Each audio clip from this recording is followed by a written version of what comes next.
So we have our drawing, and we're going to dimension this. First thing we want to do, though, is let's look at these holes. And you can see where I've got a center mark here on my holes. So that's a modification I made. So when we import this view from the solid, I import the center mark in. And if you want to do that, you don't have to. That's probably, I don't think this is your default.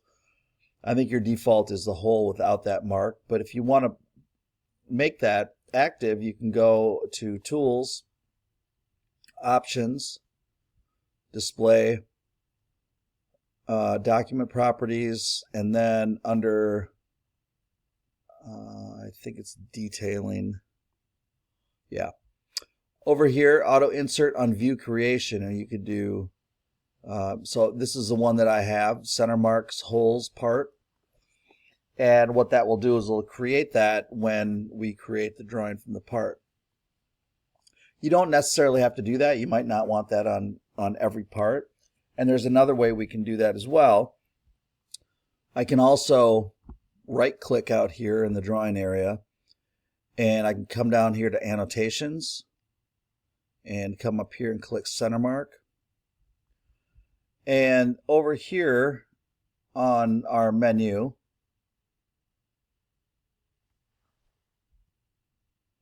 and I could adjust the size of this. Right now they're set to about 100 thousandths, which is about 2.6 millimeters or so. If I wanted that, I'm just using the document default. I can change the style. And then once you have this set where you want, or you can just leave it at default, you would basically come and you would click on each hole that you wanted that center mark applied. And like I said, mine already imported. But that's a way that you can do that manually on each drawing if you would like. All right, let's go ahead and put some dimensions on this now. And there are two different ways that you can do this. There's the manual way, which is if we use Smart Dimension, and it's a little bit like we did in the model, and I can either just click Smart Dimension and it figures out what we're trying to do, or if I need to be a little more precise, if my drawing's really busy, I can click here and I can be more specific in selecting a horizontal or a vertical, or whatever dimension that I'm asking for. Most of the time I can leave it here just in Smart Dimension, it'll be fine. And so I can just start clicking like we did on the model, and I can start placing dimensions where I want them in any of the views, depending on how I want them. Most of the time this is what I will do because I like to be selective on where my dimensions are, how many I put on, where they are. I'll sometimes split them up between the views to hopefully make my drawing less busy. But there is a way that we can do this and kind of automate it. So let me get rid of these.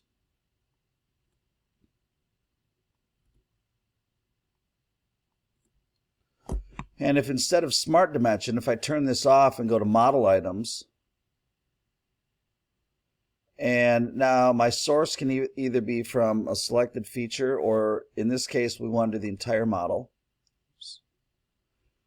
We want to import items into all views.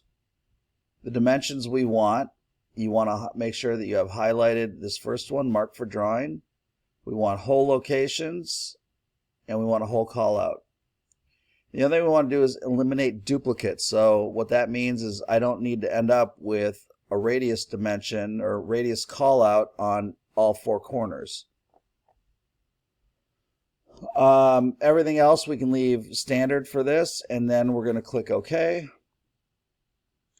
And you can see now it just populates with all the dimensions.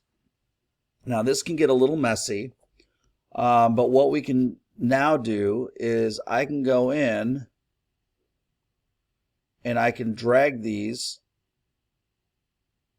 to where I want them, which that makes it a little bit more manageable. I don't always do this, and sometimes because sometimes it produces a call out like this or a note that maybe I don't want. Sometimes it misses dimensions, but overall it does a pretty good job. So one thing I just noticed is that our dimensions are in imperial, and I thought that this would have carried over from the model because we set the model to millimeters. We can fix this easily. Let's go up to Tools, Options, Document Properties, and Units. And we'll pick millimeter grams in second, hit OK, and it changes all our dimensions into metric. All right, let's clean this up a little bit more. So this whole call out we can drag down to here. This whole call out will drag up to here.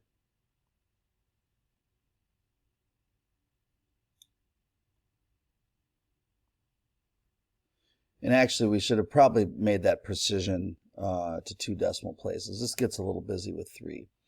So if I want to change this to a different view, I can. I'm going to hit my Shift key, and then I'm going to click on this dimension. I'm just going to drag it down to this view. And what that does is it frees me up space over here. Let's take this one as well. Let's see.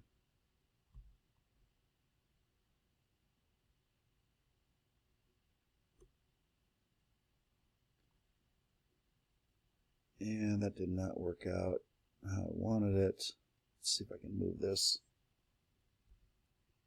If I grab onto, let's see, this block right here, this square block, I should be able to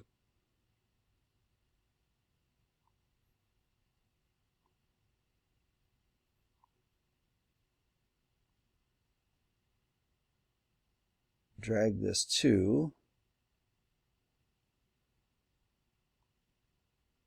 sometimes this gets a little bit touchy. Let's see if we can do it this way.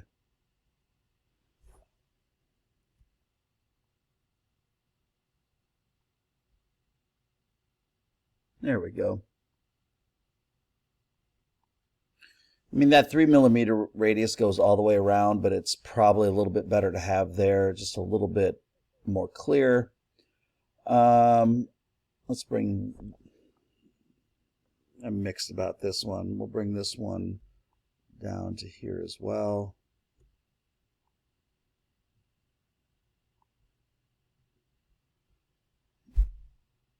And basically all we're doing is we're just, kind of cleaning this up so it looks a little bit more presentable and less cluttered.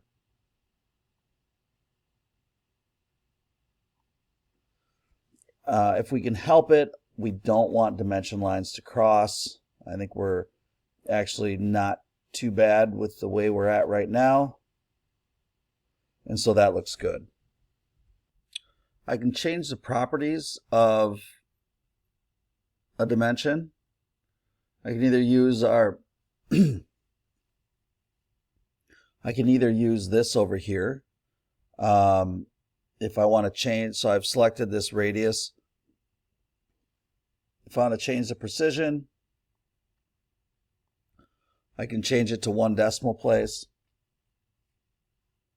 I can change the text.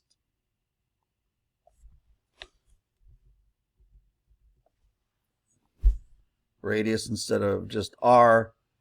And I can basically add symbols, whether they're from GD&T or other ones that are helpful.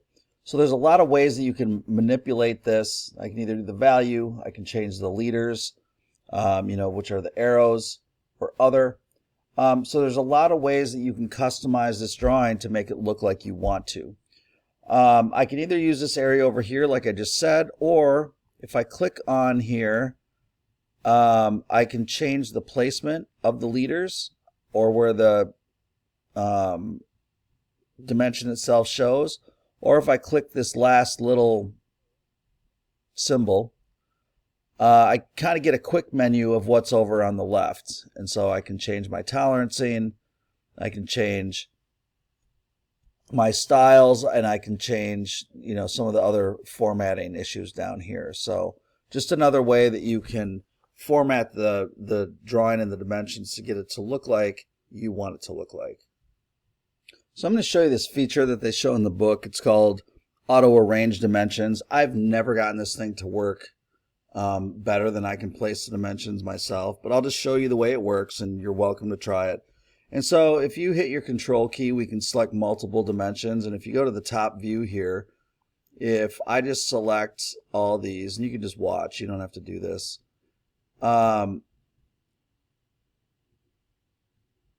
If I use this to open the dimension palette, this symbol right here, Auto Arrange Dimensions, and I click on it, it does something, but to me it crunches them all in a way that makes it worse than how I had them before. And so I'm going to go ahead and I'm going to undo what I did. I think they look way better like that, but it's just one of those things.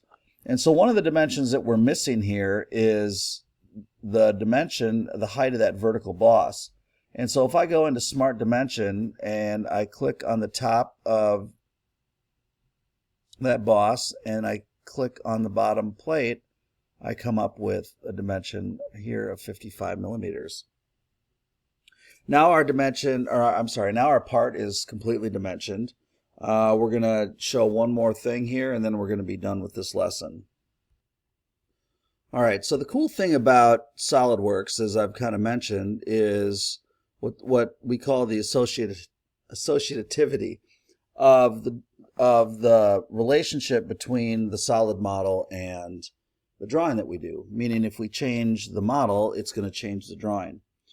And as I mentioned before, when we make changes, we need to make sure we rebuild it by hitting that stoplight symbol. But there's another way we can do it as well.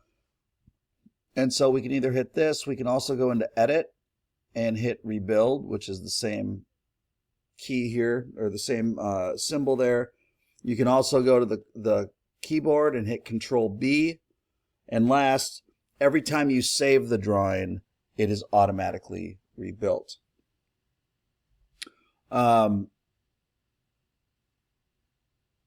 Let's see. All right, so if we, so I'm at the model right now, and what I did to get there is I just hit my Control key and Tab, and I can go between, I can go between my drawing, and I can go between my solid model. All right, so let's change this. Let's go into our base plate, and if we right-click on the base plate, I can go up here to Edit Sketch. And let's, if I double-click on the dimension, let's change 125 to 150. Hit OK, and then we are going to click this symbol here as OK to accept the change. And you can see the part is physically longer now. We're going to go up here to click Rebuild. And now when I hit my Control and my Tab key, and I come back to the drawing, you can see that my drawing has updated, and you can see it's physically longer on the drawing, but more importantly, my dimension now has also updated to 150. So what it does is it makes our housekeeping a lot easier, and you can see that it even now came off the drawing view a little bit. So we'll move this around, and maybe we'll take this and we'll move this back just a little bit.